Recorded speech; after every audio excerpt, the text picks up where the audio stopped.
விவிலியம்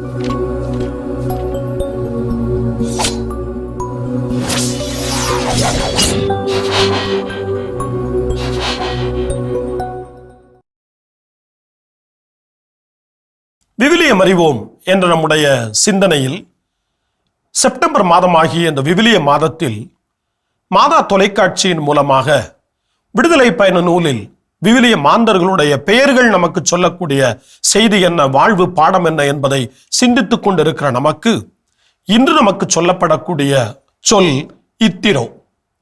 இத்திரோ மோசேயின் மாமனராக சிப்போராவினுடைய தந்தையாக காட்டப்படுகின்றார். இத்திரோ என்ற இந்த தமிழ் பெயர் சொல்லுக்கு எபிரேயத்திலே இத்ரோ என்ற அந்த சொல் குறிக்கப்பட்டிருக்கிறது. ஆங்கிலத்திலே ஜெத்ரோ என்று நாம் சொல்லுகின்றோம். இத்ரோ என்றால் ஆங்கிலத்திலே எக்ஸலன்ஸ், அபண்டன்ஸ் என்று சொல்லப்படுகிறது. தமிழிலே முழு நிறைவு என்று இத்திரோ எனப்படக்கூடிய வார்த்தைக்கு பொருள் தரப்படுகிறது.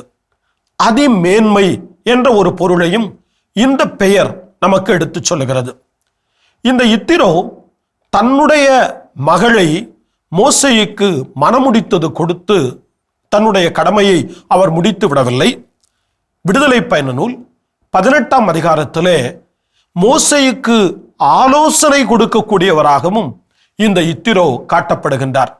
மக்களுக்கு நீதி வழங்குவதிலே மோசே மட்டும் அந்த பணியை எடுத்துக்கொண்டு நாளெல்லாம் அந்த பணியை அவர் மட்டும் தனித்து செய்து கொண்டிருந்த பொழுது, ஏன் பிறரையும் நம்பி பிறரையும் உருவாக்கி அவர்களுக்கும் இந்த பணியை நீர் கொடுக்கக்கூடாது? மிக முக்கியமான வழக்குகளை நீர் விசாரிக்கலாம், சிறிய சிறிய பிரச்சனைகளை எல்லாம் மக்கள் கூட்டமைப்பினுடைய தலைவர்களை உருவாக்கி அவர்களுக்கும் பகிர்ந்தளிக்கலாம் என்ற ஆலோசனை கொடுத்தவராக இத்திரோ காட்டப்படுகின்றார். இத்திரோ அதில்தான் மேன்மை மிக்கவராக, அதில்தான் முழு நிறைவு கொண்டவராக விவிலியத்திலே நமக்கு காட்டப்படுகின்றார். நாமும் இன்று நல்ல ஆலோசனைகளை கொடுப்பதற்கு முன்வர வேண்டும். நாமும் நல்வழி காட்டுவதற்கு முன்வர வேண்டும். இன்றும் நம்முடைய சமூகத்தில் இத்திரோக்கள் தேவைப்படுகின்றார்கள். இந்த இத்திரோதான் விடுதலை பயண நூல் 2ஆம் அதிகாரம் 18வது வசனத்திலே ரகுவேல் என்ற ஒரு பெயரால் அவர் அழைக்கப்படுகின்றார். இந்த ரகுவேல் தான் தன்னுடைய மகளை மோசேயுக்கு மணமுடித்து கொடுத்தவர். தன் மகளை அந்நியனாக அலைந்து திரிந்த மோசேயுக்கு மணமுடித்து கொடுத்தவராகவும், இத்திரோ என்ற பெயரோடு தன்னுடைய அந்த மருமகனுக்கு இஸ்ரேல் மக்களை வழிநடத்தி கொண்டிருந்த அந்த பயணத்திலே உதவக்கூடியவராகவும் இந்த இத்திரோ காட்டப்படுகின்றார். இன்று நம்முடைய சமூகத்திலும் இந்த இத்திரோக்களுடைய பணியை பெரியவர்கள் பலர், சமூகத்தினுடைய தலைவர்கள் பலர் இன்று செய்ய வேண்டிய அவசியம் இருக்கிறது.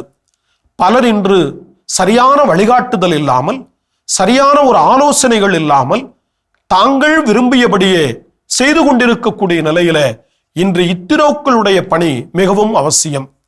மேன்மையின் அடையாளமான, மிக உன்னதமான ஒரு வாழ்வினுடைய அடையாளமான, பணியினுடைய அடையாளமான இந்த இத்திரோ கொடுக்கக்கூடிய வழிகாட்டுதல் பணி இன்றும் நமக்கு அவசியம் என்பதை உணர்வோம். இந்த இத்திரோ எனப்படக்கூடிய சொல் நம்முடைய வாழ்விலும் கடவுளால் செய்யப்பட முடியும்.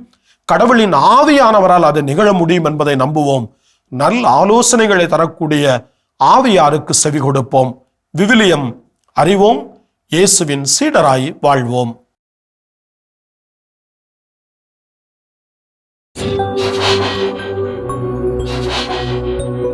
விவிலியம் அறிவோம், இயேசுவின் சீடராய் வாழ்வோம்.